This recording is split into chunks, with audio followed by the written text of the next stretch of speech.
चैतन्य मनोविष्ठं स्थापितं येन भूतले स्वयंरूपा कदा मह्यं ददाति स्वपदान्तिकम्। वन्दे अहं श्रीगुरो श्रीयुतपदकमलं श्रीगुरून् वैष्णवश्च श्रीरूपं सहजातं सहगण रघुनाथं वितं तं सजीवम् साद्वैतं सावधूतं परिजनसहितं कृष्ण चैतन्य देवम् श्री राधा कृष्ण पादान् सहगण ललिता श्री विशाखान्वितांश्च हे कृष्ण करुणा सिंधु दीन बंधु जगतपते गोपेश गोपिकाकांत श्री राधा कांत नमोस्तुते तप्त कंचन गौरांगी श्री राधे वृंदावनेश्वरी विश्वभानुसुता देवी प्रणमामि हरिप्रिय वाञ्छाकल्पतरुभ्यश्च कृपा सिन्धुभ्यश्च पतितानां पावनेभ्यो वैष्णवेभ्यो नमो नमः। जय श्री कृष्ण चैतन्य प्रभु नित्यानंद श्री अद्वैत गदाधर शिवासादि गौर भक्त वृंद हरे कृष्णा कृष्णा कृष्णा हरे हरे हरे राम राम राम हरे हरे नमो विष्णुपदाय कृष्णपृष्ठाय भूतले श्रीमते भक्तिवेदांत स्वामिनीति नामिने नमस्ते सरस्वती देवे गौरवाणी प्रचारिणे निर्विशेष शून्यवादी पाश्चात्य देशतारिणे कृष्ण कृपा। एक बार फिर से सभी के चरणों में दंडवत प्रणाम। हरे कृष्णा माता जी। हाँ जी, हरे कृष्णा। आजकल भक्तों की हमारी संख्या कुछ कम हो रही है, क्या बात है? कहीं टूर पे गए हैं क्या सब लोग? कम है, आज पता नहीं क्या हो गया। माता जी नहीं, कई दिन एक से तो कम ये ही है आ ना रहे हैं, छुट्टियां 14-15 आ जाया करते, अब कम आ रहे हैं कई दिन से। छुट्टियां एक तो इतनी हो रही है ना, सारा वो फ्लो बिगड़ रहा है पढ़ाई का। हाँ, ये बात तो है। कल फिर छुट्टी है, मतलब कल लेक्चर है, मैं कल फिर तो छुट्टी करनी अपना ही पड़ेगी। खुद का बता रही हूँ। मैं कमलेश माता जी से भी बात कर रही थी कि मतलब बिल्कुल फ्लो ऐसे पढ़ाई का हो रहा है कि मतलब मन ही नहीं करता, क्योंकि इतनी छुट्टी आने के बाद है ना लगातार 3-3 4-4 आ जाती है, जैसे बच्चे नहीं हो अब जाते 3 स्कूल में छुट्टियां होगी जाने माता से। जी लगातार, क्या करे? वो दिन ऐसा भिड़ गया ना, लेक्चर हो गया, फिर वो हम्म। उनका लेक्चर हो गया, क्या करें? और अब 2 दिन फिर है, कल फिर क्लास है, वो ही कल है फिर बार लेक्चर बार। है तो कल फिर छुट्टी करनी पड़ेगी। हम्म। चलो तो बस फ्लो सा बिगड़ गया अभी। अब की बार मंगलवार को लेक्चर है ना, तो छुट्टी करनी पड़ेगी। हमारी नई पुस्तक है लीला पुरुषोत्तम भगवान श्री कृष्ण, जिसका दूसरा अध्याय है। इसमें कुल अध्याय है 90।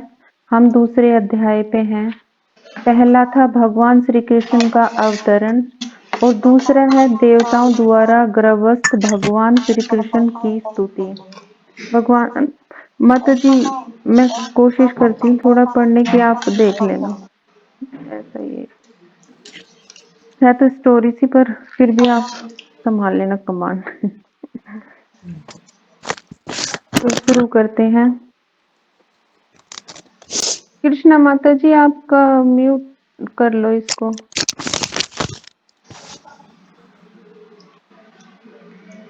अध्याय 2 देवताओं द्वारा गर्भस्थ भगवान कृष्ण की स्तुति। राजा कंस ने न केवल यदुभोज तथा अंधक वंशों के राज्यों तथा सूरसेन के राज्यों को अपने अधिकार में कर लिया, अपितु उसने अन्य सभी आसुरी राजाओं से मैत्री भी स्थापित की। उनके नाम प्रलंब, वक्र, चारुण, तृणावर्त, अधासुर, मुष्टिक, अरिष्ट, द्विविद, पूतना, केशी तथा धेनुक। उस समय जरासंध मगध प्रांत, आजकल बिहार राज्य का राजा था। इस तरह कूटनीति से कंस ने जरासंध के संरक्षण में उस समय का सबसे शक्तिशाली राज्य संगठित कर लिया। उसने वाणासुर और भौमासुर जैसे राजाओं से भी मैत्री स्थापित कर ली, जब तक कि वह सर्वाधिक प्रबल नहीं बन गया। फिर वह यदुवंश के प्रति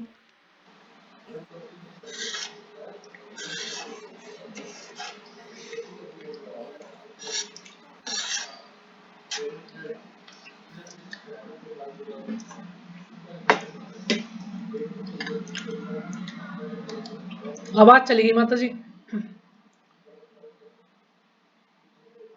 मैं सोची मेरी नहीं चली गई। नहीं नहीं, आ आवाज गई अब आ गई। हाँ जी। आ गई मैं तो। कंस के द्वारा सताए जाने के कारण यदुभोज तथा अंधक राजा अन्य इसको राजाओं थोड़ी देर लेफ्ट यथा करना होगा, कोई घर में आ गया। ठीक है ठीक है माता जी। ठीक है हरे ठीक क्या कृष्णा। माता जी? मेरे है को माता थोड़ी जी, देर ठीक है लेफ्ट करना होगा। आ जाओ आ जाओ। ठीक है ठीक है ठीक है ठीक है ठीक है। माता जी। कहाँ पे थी? वह यदुवंश के जिसमें कृष्ण कहाँ थे? वारणासुर तथा भौमासुर जैसे राज्यों से भी मैत्री स्थापित कर ली, जब तक वह सर्वाधिक प्रबल नहीं बन गया। फिर वह यदुवंश के प्रति जिसमें कृष्ण को जन्म लेना था अत्यधिक शत्रुता बरतने लगा। तो इसमें यही अभी बताया गया, जैसे पीछे तो उनकी शादी हुई थी देव की और वासुदेव की, तो उसमें बताया था कि फिर ऐसे आकाशवाणी हुई थी कि तुम्हें, जैसे कंस को, कि तुम्हें मारने वाला देवकी का पुत्र होगा 8वां। तो इसमें पिछले अध्याय में तो हमने ये पढ़ा था, और इसमें अब की बार है कि उनका जन्म कैसे होगा। गर्भ मतलब उनके गर्भ में देवताओं द्वारा प्रस्तुति हो रही है कि देवकी के गर्भ में कैसे भगवान जी जाएंगे। तो ये कंस इसमें इतने सारे राजाओं को मिलाकर मतलब बहुत ज्यादा शक्तिशाली हो गया था युद्ध करने के लिए, कि अभी जैसे ये भगवान कृष्ण जन्म लेंगे तो उसको मारने के लिए। तो इसमें यही बता रहे हैं अभी, कंस के द्वारा सताए जाने के कारण युद्धभोज तथा अंधक राजा अन्य राजाओं यथा कुरु, पंचाल, केकय, शाल्ब, विदुब, निषद, विदेह तथा कौशल राज्य की शरण में जाने लगे। कंस ने यदुराज राज्य तथा उसी के साथ भोज तथा अंधक राज्यों की एकता को ध्वस्त कर दिया। उसने उस समय भारतवर्ष नाम से विख्यात विशाल भूभाग में अपनी स्थिति सुदृढ़ कर ली। जब कंस ने एक एक करके देवकी तथा वसुदेव के 6 शिशुओं को वध कर दिया, तो कंस ने अनेक मित्र तथा परिजन उनके पास पहुंचे और उन्होंने प्रार्थना की कि वह इस जघन्य कर्म को त्याग दे, किंतु बाद में वे सब कंस के प्रशंसक बन गए। जब देवकी 7वीं बार गर्भवती हुई तो उसके गर्भ में अनंत नामक कृष्ण का पूर्ण अंश प्रकट हुआ। देवकी की हर्ष और विषाद से अभिभूत थी। वे हर्षित थी क्योंकि उन्हें पता था कि उनके गर्भ में भगवान विष्णु का आश्रय लिया है, किंतु साथ ही वे खिन्न थी कि शिशु के उत्पन्न होते ही कंस उसका वध कर देगा।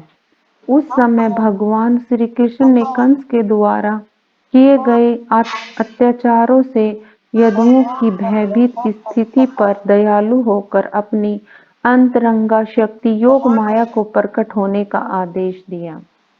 कृष्ण संपूर्ण ब्रह्मांड के स्वामी हैं, किंतु यदुवंश के वे विशेष रूप से स्वामी हैं। जैसे कि ये स्टोरी हमने सभी ने सुन रखी है कि जब देवकी को जब 7वीं संतान का गर्भधारण हुआ था, तो वो फिर बीच में ही उसको रोहिणी के गर्भ में स्थानांतरित कर दिया गया था योग माया के द्वारा। योग माया भगवान की प्रमुख शक्ति है। वेदों में कहा गया है कि श्री भगवान की अनेक शक्ति हैं। पराशर शक्ति, विविधदेव, श्रुत्रिय, ये विभिन्न शक्तियां बाहर तथा भीतर से कार्य कर रही हैं और योग माया समस्त शक्तियों में प्रमुख है। उन्होंने आदेश दिया कि योग माया ब्रजभूमि वृंदावन में अवतरित हो, जो सदैव सुंदर गौओं से पूरित तथा सुशोभित रहता है। वसुदेव की एक पत्नी रोहिणी वृंदावन में राजा नंद तथा रानी यशोदा के घर में निवास कर रही थी। कंस के अत्याचार से भयभीत होकर न केवल रोहिणी अपितु अन्य अनेक यदुवंशी सारे देश में बिखर चुके थे। कुछ तो पर्वतों की गुफाओं में रह रहे थे। अतः भगवान कृष्ण योग माया से इस प्रकार बोले, देवकी तथा वसुदेव कंस के कारागार में बंदी हैं और इस समय मेरा पूर्ण अंश शेष देवकी के गर्भ में है। तुम शेष को देवकी के गर्भ से रोहिणी के गर्भ में स्थानांतरित कर सकती हो। इस व्यवस्था के बाद मैं अपनी समस्त शक्तियों से सहित स्वयं देवकी के गर्भ में अवतरित होने जा रहा हूँ। फिर मैं देवकी तथा वसुदेव के पुत्र के रूप में प्रकट होऊंगा। तब तुम वृंदावन के नंद यशोदा की पुत्री के रूप में प्रकट होना। ये सब भगवान की योजनाएं थी पहले से ही, कि जैसे कि उन्होंने रोहिणी के गर्भ में 7 वजह से बलराम बोलते हैं उनको, और संघर्षण भी नाम दिया गया उनको, कि आप आधे में ही उसको उनके पास भेज दो और फिर मैं रोहिणी के गर्भ में जाऊंगा और तब मैं प्रकट होऊंगा। ये सब योग माया और भगवान की ही योजना के अनुसार हुआ था।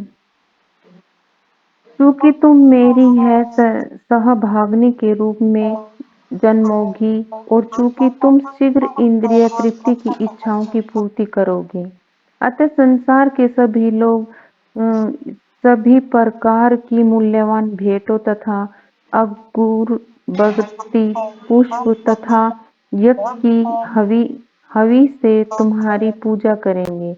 जिन लोगों को भौतिकता से प्रेम है वे तुम्हारे अंश के विभिन्न रूपों में, जो दुर्गा, भद्रकाली, विजया, वैष्णवी, कुमुदा, चंडिका, कृष्णा, माधवी, कन्यका, माया, नारायणी, ईशानी, शारदा तथा अंबिका नाम से अभिहित होंगे, तुम्हारी पूजा करेंगे। जैसे कि अभी ये नवरात्रे चल रहे हैं, रोज कोई ये मतलब सब स्टेटस लगाते कि आज ये वाली माता का वार है, कल उस वाली माता का चौथा नवरात्र है। तो ये मतलब भगवान ने पहले बता दिया था कि आपकी ये जो भौतिकवादी लोग हैं ये आपकी पूजा करेंगे। कृष्ण तथा योग माया भाई तथा बहन, परम शक्तिमान तथा परम शक्ति के रूप में प्रकट हुए। यद्यपि शक्तिमान तथा शक्ति में कोई स्पष्ट अंतर नहीं है, तथापि शक्ति सदैव ही शक्तिमान के अधीन रहती है। जो लोग भौतिकवादी हैं वे शक्ति के उपासक हैं, किंतु जो आध्यात्मिकवादी हैं वे शक्तिमान के पूजक हैं। कृष्ण परम शक्तिमान है और भौतिक जगत में दुर्गा परम शक्ति। वास्तव में वैदिक संस्कृति में लोग शक्तिमान तथा शक्ति दोनों की एक साथ पूजा करते हैं। विष्णु तथा देवी के ऐसे लाखों मंदिर होंगे और कहीं कहीं तो इन दोनों के एक साथ पूजा की जाती है। शक्ति दुर्गा अथवा कृष्ण की बहिरंगा शक्ति के उपासकों को सरलता पूर्वक सभी प्रकार की भौतिक सफलताएं प्राप्त हो सकती हैं, किंतु यदि कोई आध्यात्मिक दृष्टि से ऊपर उठना चाहता है तो उसे कृष्ण चेतना, कृष्ण भावनामृत के अनुसार शक्तिमान की पूजा करनी होगी। इसमें हमें यही बताया कि जैसे हम भौतिक जगत में होंगे तो हमें बहिरंगा शक्ति की मतलब पूजा करनी पड़ेगी। शक्ति और शक्तिमान में कोई फर्क नहीं है, भगवान तो परम शक्तिमान है और जो बहिरंगा है मतलब दुर्गा माँ, योगा माया है, वो शक्ति है, परम शक्ति, और वो परम शक्तिमान है। और जो आध्यात्मिक जगत में हमें जैसे ऊपर उठना पड़ेगा तो हमें जैसे प्रभु जी भी उदाहरण देके समझाते हैं कि ये दई देव मतलब देवताओं वगैरह की पूजा ना करके हमें पूर्ण पुरुषोत्तम भगवान श्री कृष्ण की पूजा करनी चाहिए, क्योंकि पूरी शक्तियां उन्हीं से ही आती हैं। जो शक्तिमान है वो कृष्ण भगवान है और जो ये दुर्गा माँ ये है और ये परम शक्ति, मतलब शक्ति है पर लेकिन शक्तिमान बड़े वो हैं, परम शक्तिमान। भगवान ने योग माया से यह भी घोषित कर दिया कि उनका पुराण अनंत या शेष देव के गर्भ में स्थित है। रोहिणी के गर्भ में बलपूर्वक ले जाए जाने के कारण वे संघर्षण कहलाए और वे समस्त देवी शक्ति या बल के स्रोत होंगे जिनके द्वारा लोग जीवन का सर्वोच्च आनंद, जिसे रमण कहते हैं, प्राप्त कर सकेंगे। अतः पूर्णशः अनंत अपने अवतार के पश्चात संघर्षण या बलराम नाम से प्रसिद्ध होंगे। उपनिषदों का कथन है कि नायम आत्मा बलहीने लभ्य है। तात्पर्य यह है कि कोई परमेश्वर या किसी प्रकार के आत्म साक्षात्कार के परम स्तर को तब तक प्राप्त नहीं कर सकता जब तक बलराम की पर्याप्त कृपा न हो। बल का अर्थ शारीरिक शक्ति नहीं, न ही शारीरिक शक्ति से किसी को आध्यात्मिक सिद्धि मिल सकती है। उसमें आध्यात्मिक शक्ति होनी चाहिए जो बलराम या संघर्षण द्वारा प्रदत्त की जाती है। तो जैसे प्रभु जी भी बताते हैं कि हमें बलराम जयंती भी आती है ना, कि बलराम एक तरह से गुरु भी हैं। तो जब तक हम उनकी कृपा नहीं लेंगे तब तक हमें भगवान की, वही स्लैब पे रखी है, तो हमें भगवान की कृपा भी नहीं प्राप्त होगी। अनंत या शेष उस शक्ति का स्रोत है जो समस्त लोगों को उनकी विविध स्थितियों में धारण किए रहता है। भौतिक रूप से धारण करने की यह शक्ति गुरुत्वाकर्षण कहलाती है, किंतु वास्तव में यह संघर्षण शक्ति का ही प्रदर्शन है। बलराम या संघर्षण आध्यात्मिक शक्ति या आदि गुरु है। अतः भगवान नित्यानंद प्रभु जो बलराम के अवतार भी हैं, यदि गुरु है और गुरु भगवान बलराम का प्रतिनिधि होता है जो आध्यात्मिक शक्ति प्रदान करता है। चैतन्य चरितमृत में इसकी पुष्टि की गई है कि गुरु कृष्ण की कृपा का प्रकट्य है, कि हमें गुरु, जब हम गुरु बनाते हैं तो वो ही हमें भगवान से मिलने का रास्ता बताता है और भगवान ही हमें गुरु से मिलाते हैं। हमें अपनी इच्छा से कुछ भी नहीं कर सकते। जब तक गुरु की इच्छा ना हो हम भगवान से नहीं मिल सकते, जब तक भगवान की इच्छा ना हो हम गुरु से नहीं मिल सकते। जब भगवान ने योग माया को इस तरह आदेश दिया तो उसने उनकी प्रदक्षिणा की और तब उनकी आज्ञा अनुसार वह इस भौतिक जगत में प्रकट हुई। जब भगवान की परम शक्ति योग माया ने शेष को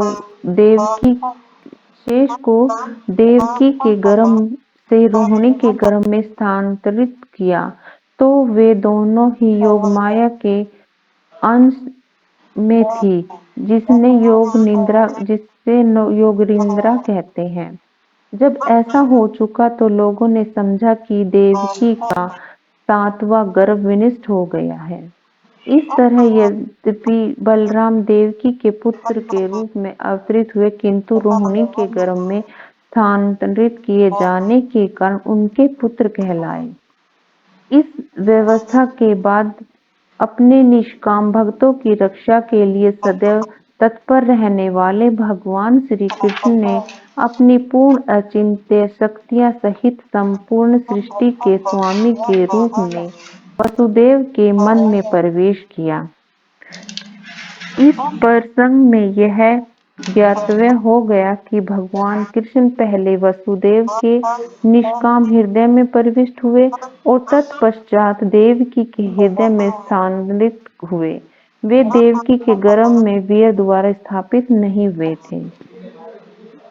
भगवान अपनी अचिंत्य शक्ति से किसी रूप में प्रकट हो सकते हैं। उनके लिए यह अनिवार्य नहीं है कि वे स्त्री के गर्भ में वीर्य निषेचन की सामान्य विधि द्वारा प्रकट हो। जब वासुदेव भगवान को अपने हृदय में धारण किए हुए थे तो वे उस देदीप्यमान सूर्य की भांति लग रहे थे जिसकी परक किरणें सदा असह्य होती है और सामान्य जनों को झुलसाने वाली होती है। वासुदेव के शुद्ध निष्काम हृदय में स्थित भगवान का रूप कृष्ण के आदि रूप से भिन्न नहीं था। कहीं भी और विशेष रूप से हृदय के भीतर श्री कृष्ण के रूप का उदय धाम कहलाता है। धाम से कृष्ण के केवल रूप का नहीं अपितु उसके नाम, गुण तथा साज समान का भी बोध होता है। यह एक साथ प्रकट होता है। इस प्रकार भगवान का शाश्वत रूप अपनी शक्तियों समेत वसुदेव के मन में देवकी के मन में उसी तरह स्थानांतरित हुआ जिस तरह अस्त होते हुए सूर्य की किरणें पूर्व से उदय होने वाले पूर्ण चंद्र में चली जाती हैं। भगवान कृष्ण वसुदेव के शरीर में देवकी के शरीर में प्रविष्ट हुए। वे सामान्य जीव की परिस्थितियों से परे थे चूंकि कृष्ण वहां थे। अतः यह समझना चाहिए कि उनके सारे पूर्ण अंश यथा नारायण तथा सभी अवतार यथा नरसिंह बराह इत्यादि उनके साथ साथ थे और उन पर भी इस जगत की परिस्थितियां काम नहीं कर रही थी। इस प्रकार देवकी उन भगवान का वासस्थान बन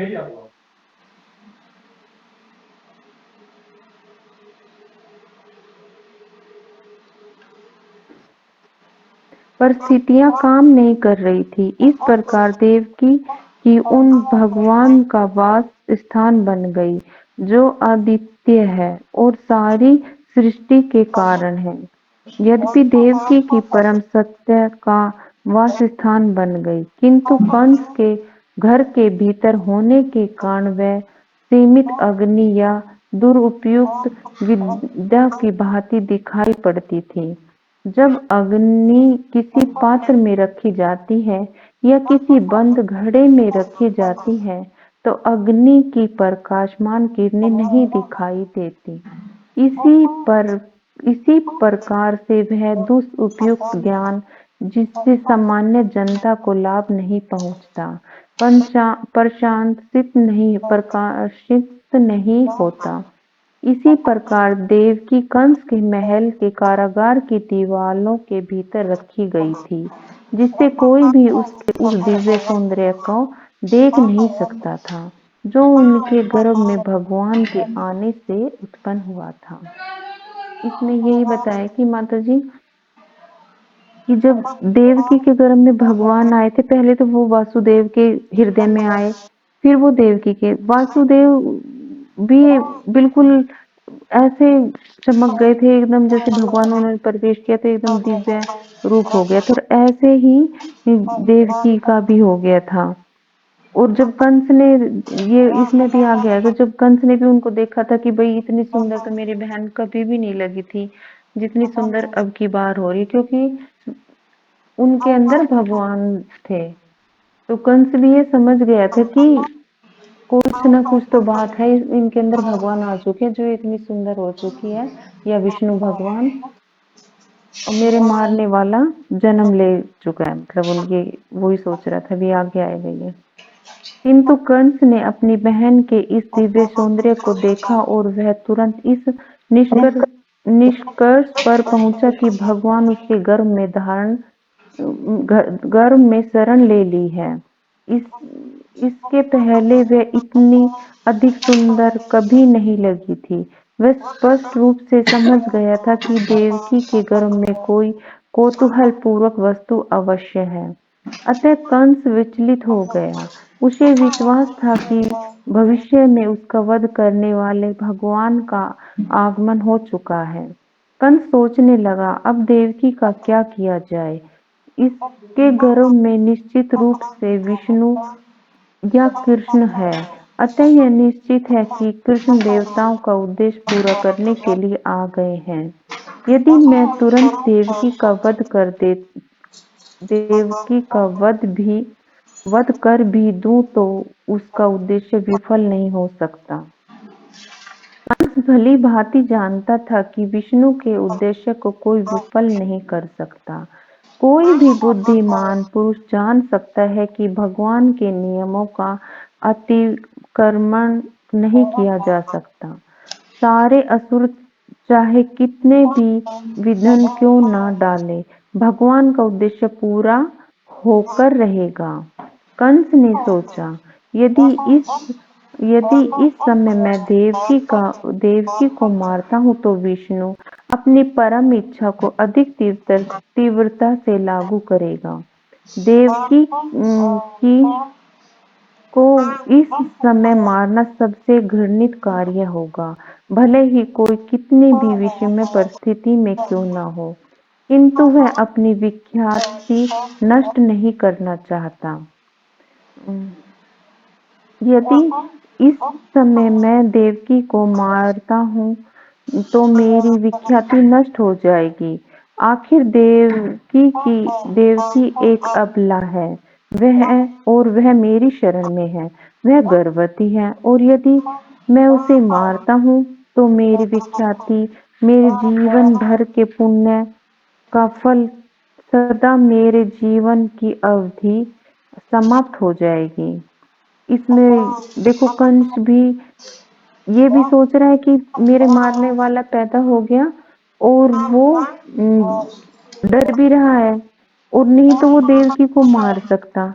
अगर वो मारेगा तो सभी कहेंगे, देखो, एक तो उसके पास थी, एक गर्भ से भी थी और अबला भी थी।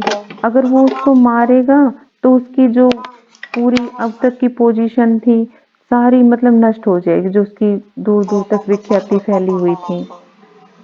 तो वो यही सोच रहा था कि अब मैं करूँ तो क्या करूँ।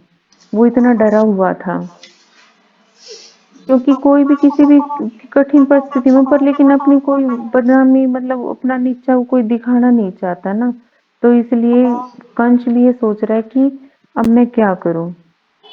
उसने आगे भी विचार किया, जो व्यक्ति अत्यधिक क्रूर होता है वह इसी जीवन काल में मृत तुल्य रहता है।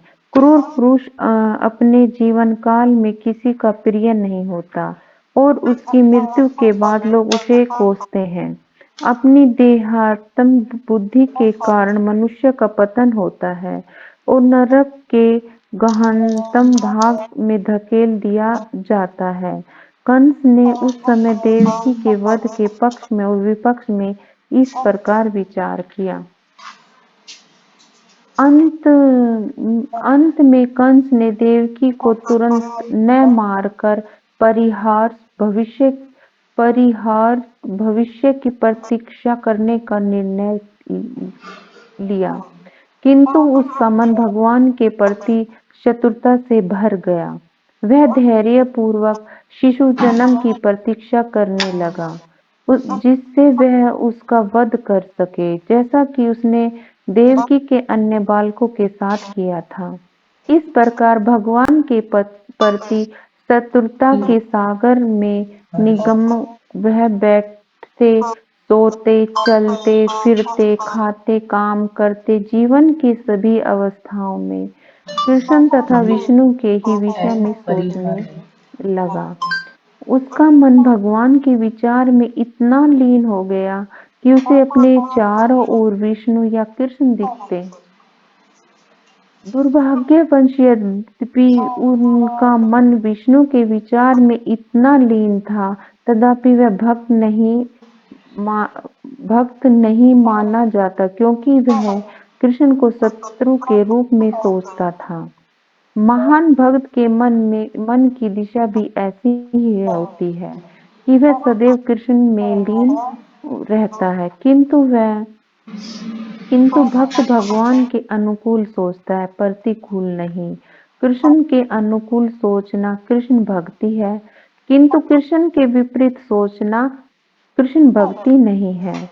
जैसे कि रावण सोच रहा था, वो डर के मारे बार बार सोच रहा था कि मतलब मेरे मारने वाला पैदा होने वाला है, वो मुझे मारेगा। वो सोता था, उठता था, बैठता था या कुछ भी कार्य करता था तो उसको यही भय लगा होता था कि वो अब मुझे मारने वाला पैदा हो चुका है।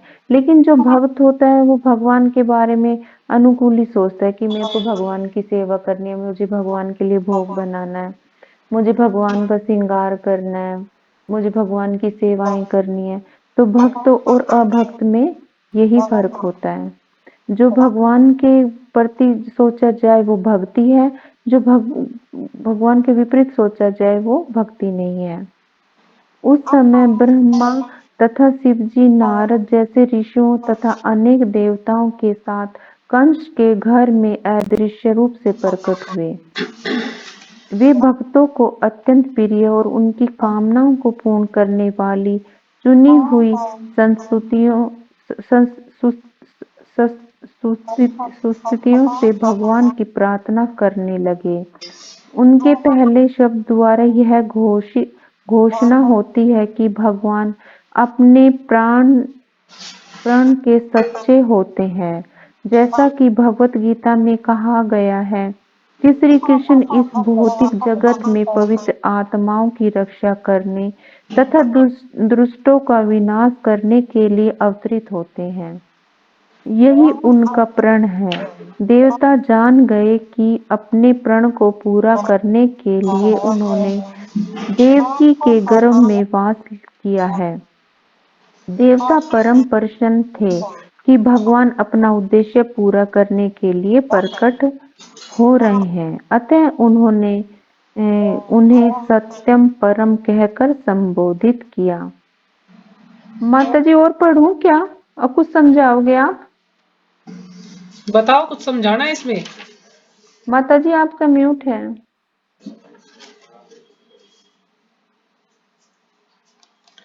इसमें कुछ समझाना है? किसी को कुछ समझ नहीं आया हो तो समझा दूंगी। अनि और 5 मिनट और पढ़ देती हूँ तो टाइम है। बस ये वाला पेज पूरा ही कर दो है। जी माताजी, पैराग्राफ पूरा कर देती हाँ हूँ हाँ। यहाँ तक। ये प्रत्येक व्यक्ति सत्य की खोज में लगा है। कहीं जीवन की दार्शनिक रीति है। देवतागण जानकारी देते हैं कि परम सत्य कृष्ण ही है।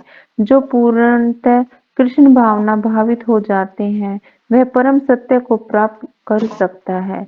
कृष्ण ही परम सत्य है।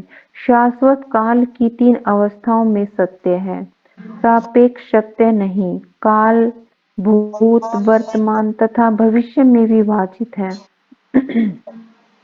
भौतिक जगत में प्रत्येक वस्तु परम काल द्वारा, भूत, वर्तमान तथा भविष्य के द्वारा भविष्य के द्वारा नियंत्रित हो रही है। किंतु सृष्टि के पूर्व कृष्ण विद्यमान थे। सृष्टि के ही हो जाने पर प्रत्येक वस्तु कृष्ण पर आश्रित है और जब यह सृष्टि समाप्त होगी तो कृष्ण बचे रहेंगे। अतः वे सभी परिस्थितियों में परम सत्य हैं। यदि भौतिक जगत में सत्य है तो यह परम सत्य उद्भूत है। यदि इस भौतिक जगत में कहीं वैभव है तो इसके स्रोत श्री कृष्ण है। यदि संसार में कुछ ख्याति है तो कृष्ण ही उसके कारण है। यदि संसार में कोई बल शक्ति है तो इस शक्ति के कारण कृष्ण है। यदि संसार में कोई ज्ञान शिक्षा है तो इसके कारण स्वरूप कृष्ण है। इस तरह कृष्ण सारे सत्य के स्रोत हैं।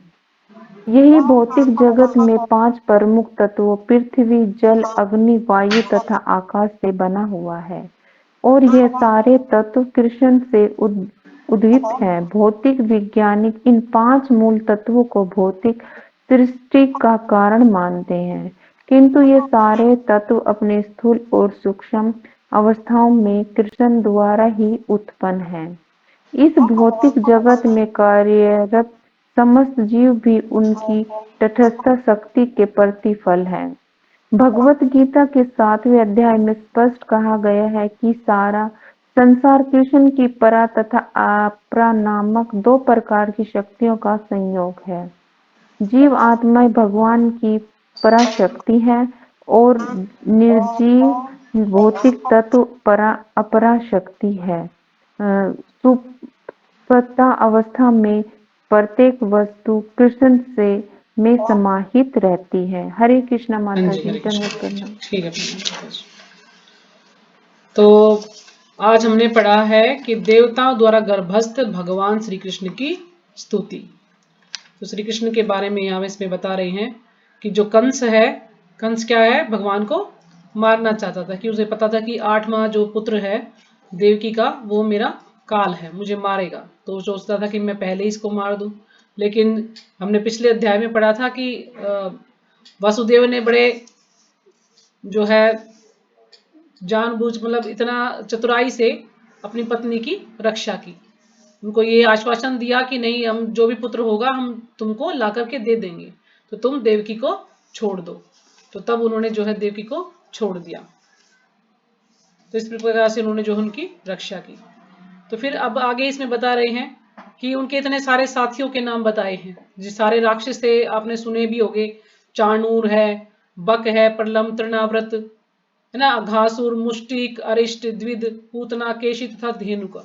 कितने सारे राक्षस जो आए थे। जब ये आपने महाभारत में भी देखा होगा, जब कृष्ण लीला है तो जो कितने सारे राक्षस आए थे भगवान को मारने के लिए, लेकिन भगवान ने सबका अंत कर दिया। क्योंकि भगवान है, भगवान को कौन हरा सकता है, कोई नहीं हरा सकता भगवान को।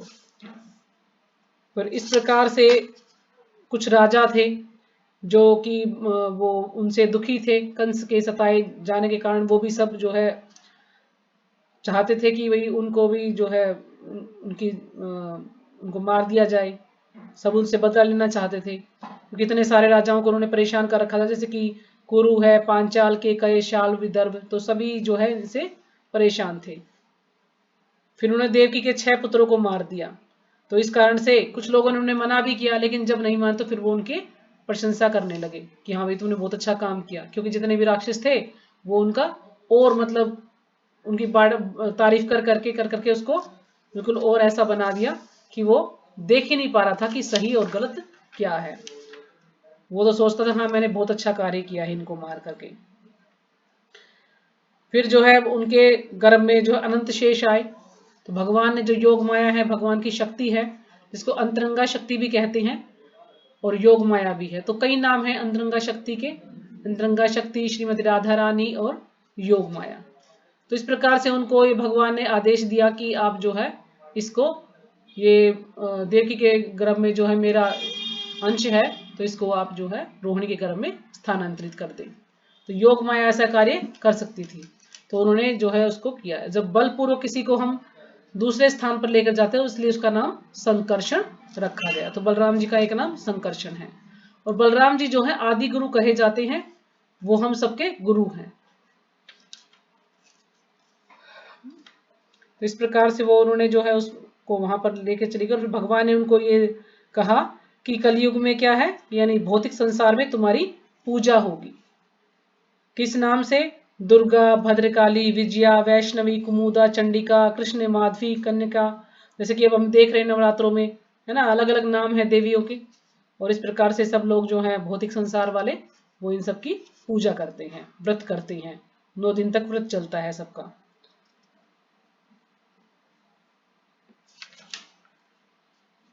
फिर जो है अब जहां पर भी भगवान के मंदिर हैं वहां पर देवी का भी इसमें लिखा है कि भगवान श्री विष्णु तथा देवी के ऐसे लाखों मंदिर हैं और कहीं कहीं तो इन दोनों की एक साथ पूजा भी की जाती है। तो ये सब जो है देवी भी हैं और देवी के कई रूप हैं। देवी दुर्गा देवी भी कहते हैं, देवी को महाकाली भी कहते हैं, है ना, वैष्णो देवी भी कहते हैं। तो बहुत सारे नाम हैं देवी के, वो है सब भगवान की शक्ति। उसके बाद है इसमें और क्या है इसमें समझाने के लिए, तो उन्होंने उनको उसमें स्थानांतरित कर दिया। और इस प्रकार से फिर यहाँ पर भगवान के कई रूपों की चर्चा है कि श्री कृष्ण वहां थे, समझ सारे सभी। तो ये अवतार बता रखे हैं कुछ, जैसे नरसिंह है, वराह है इत्यादि। साथ साथ थे और उन पर भी इस जगत की परिस्थितियां काम नहीं कर रही थी। इस प्रकार देवकी उन श्री भगवान का निवास स्थान बन गई जो अद्वितीय और सारी सृष्टि के कारण है। तो देवकी जो है उनका निवास स्थान बन गई भगवान का, जो कि अद्वितीय है, यानी जिनका कोई भी आदि मध्यांत नहीं है और किसी को ये नहीं पता कि वो कब जो है ये सृष्टि हुई, किसी को कुछ नहीं पता। अद्वितीय यानी ऐसा, उन जैसा कोई नहीं है, ऐसे हैं भगवान कि ना कोई उनके बराबर है ना कोई उनसे बढ़कर है, अद्वितीय है वो।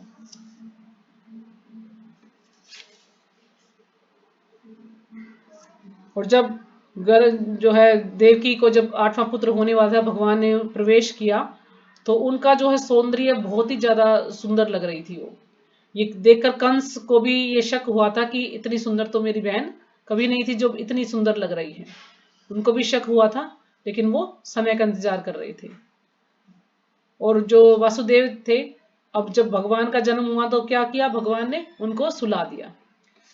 इतनी गहरी नींद में सो गए सारे भी, जितने वहां सैनिक वगैरह थे सब, किसी को कुछ पता नहीं चला। और वसुदेव जी ने कृष्ण को उठाया और वो गोकुल में उनको ले गए। और इसलिए भगवान ने योग माया को पहले ही बोल दिया था कि आप जो है यशोदा के वहां पर जो है जन्म लेंगी उनकी पुत्री के रूप में। तो इस प्रकार से भगवान की रक्षा हो पाई। वैसे तो भगवान को किसी की आवश्यकता नहीं है, लेकिन भगवान जो है ये लीला कर रहे हैं कि किस प्रकार से उनका जो है जन्म होता है और फिर वो वहां गोकुल पहुंचा दिए जाते हैं और फिर वहां पर जाकर के वो कुछ लीलाएं करते हैं। तो कंस ने काफी कोशिश की थी कि उनको नुकसान पहुंचाने के लिए, लेकिन वो कुछ भी नहीं कर पाए थे। फिर अब कंस पहले तो सोच रहा था उसको मारने के, लेकिन फिर उन्होंने क्या सोचा कि अगर मैं किसी गर्भवती स्त्री का जो है वध करता हूं तो क्या होगा, इससे मेरी ख्याति नष्ट हो जाएगी, जो मेरी इतनी प्रसिद्धि फैल रही है वो सब नष्ट हो जाएगी। तो इस कारण से वो उनको छोड़ देता है कि नहीं, मैं इसका भी वध नहीं करूंगा। क्यों? क्योंकि अंत में कंस ने देवकी को तुरंत नहीं मारकर अपरिहार्य भविष्य की प्रतीक्षा करने का निर्णय लिया। मतलब कंस को यह पता था कि भविष्य में तो इसकी मृत्यु निश्चित है, तो मैं इसको अभी ना मारूं, इसको मैं छोड़ देता हूं। तो ये भविष्य की वो जो है प्रतीक्षा करने लगा, उसको छोड़ दिया।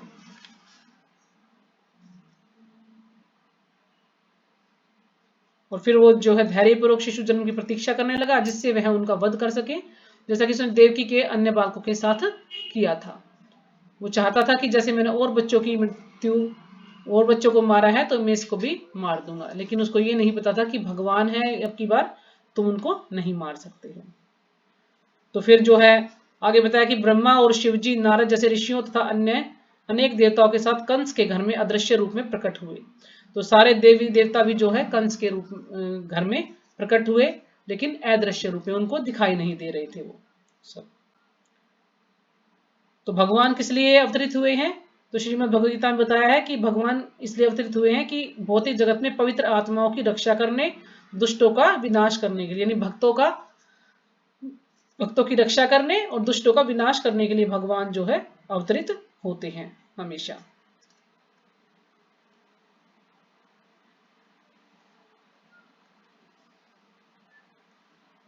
ठीक है, इसमें इतना ही आज हमने पढ़ा है।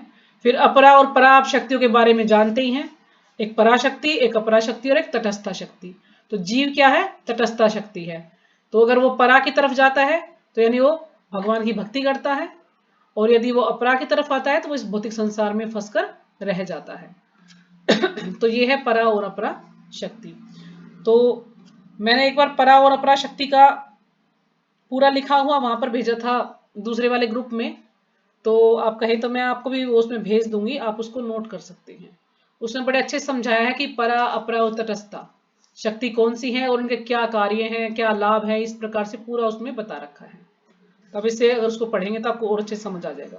तो ये कितना भी हम पढ़ लेते हैं, लेकिन फिर भी हम भूल जाते हैं। कई लोग बार बार पूछते हैं कि माता जी बताओ परा अपरा क्या है, तो इसमें डिफरेंस कई बार ध्यान नहीं रहता, लेकिन उसको पढ़ोगे तो आपको अच्छे समझ आएगा। तो ठीक है, यहीं पे विराम करते हैं। हमारा जो है अभी जितना माता जी ने पढ़ा वो पूरा हो गया है, बाकी इसको कल पढ़ेंगे। तो कल तो छुट्टी रहेगी, परसों अगर कोई माता जी इसको पढ़ना चाहे तो मुझे बता सकती है। आप पढ़ेंगी गीता माता जी? ठीक है, क्योंकि बुक है ना आपके पास, तो आप पढ़िएगा इसको यहीं से। यह भौतिक जगत 5 प्रमुख तत्व, तो यहाँ से पढ़ना है आपको, ठीक है। लेकिन एक्सप्लेन करना नहीं आता। एक्सप्लेन तो इसमें कुछ खास कोशिश नहीं है, करता हूँ। माता जी ने भी तो सिंपल पढ़ाई है इसको। अभी ठीक है पूनम माता जी। माता